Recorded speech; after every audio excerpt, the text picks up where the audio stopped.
Well, both President Obama and Mitt Romney spoke to crowds in Ohio about the economy today, although neither really said anything new. So which candidate has a better plan to get the economy back on track? We are joined now by former Clinton advisor Doug Schoen. We also have Republican strategist Ford O'Connell with us as well. Doug, I want to start with you because you're a Democrat.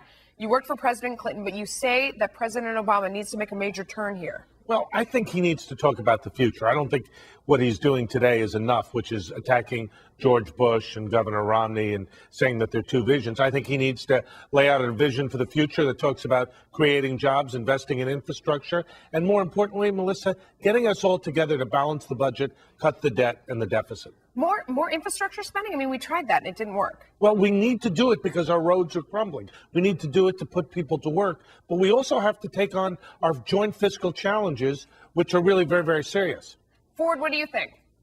You know, I actually agree with Doug. I do think that President Obama needs to tweak his strategy a little bit. I actually hope he doesn't, because right now he's not winning in Iowa, North Carolina, and we're neck and neck in Florida and Ohio. But, you know, right now, Governor Romney's doing a little bit better job. But even I think Governor Romney has a little bit to tweak himself. He needs to ditch his 59-point economic plan, and he needs to come up with sort of a cogent, simplified jobs plan that really, you know, rewards private investment, limits government regulations, promotes energy security, and brings certainty to the tax code, because that's what's going to, you know, bring investment back to America and put people back to work. Ford, do you think 59 points is too many for the American public? We can handle like 5, maybe 8 at the most? I'm not sure Ben Bernanke can handle 59 points, so let's just keep it simple. In all honesty, people want to see it be simple, and I also think that Mitt Romney needs to really work on his economic message and come up with something more akin to Herman Cain's 999 so that people can really, rally around it.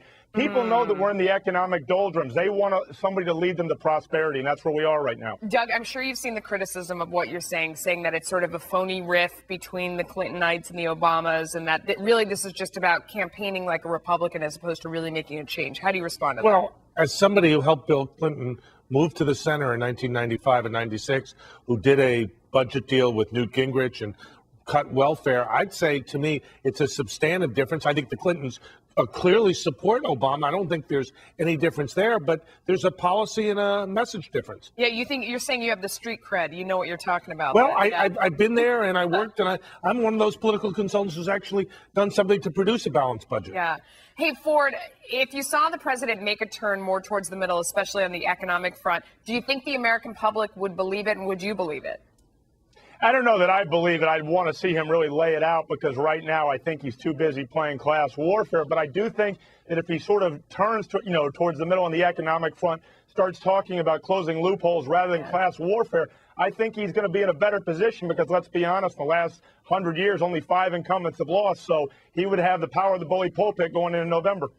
You know, Doug, they keep saying getting the rich to pay their fair share, help us out to get out of this mess. Companies could pay their fair share. Is that language working? Would you stick with that? I think it's popular language, but I don't think it gets some votes. I think he'd do better reducing rates, getting rid of deductions, and coming up with a plan that raised revenue through a tax code that offered more incentive. What do you think will happen if he doesn't morph into a more Clintonite candidate? I think this is going to be a very close election. I think I agree with Ford that what he's suggesting for Governor Romney makes sense, but more fundamentally, if we just have sort of the political equivalent of roller derby in this election, we're going to end up with 2 candidates who are widely despised by the American people, and a wide gulf between public opinion and the 2 candidates, and a close election, but not one that is instructive. Yeah, roller derby is entertaining for us on the sidelines, but probably not good for the American public. That's because ultimately, at the end, we're all Americans, and we got to get it out of the ditch together. Right. All right. Gentlemen, thanks so much for joining us. We appreciate it. Good discussion.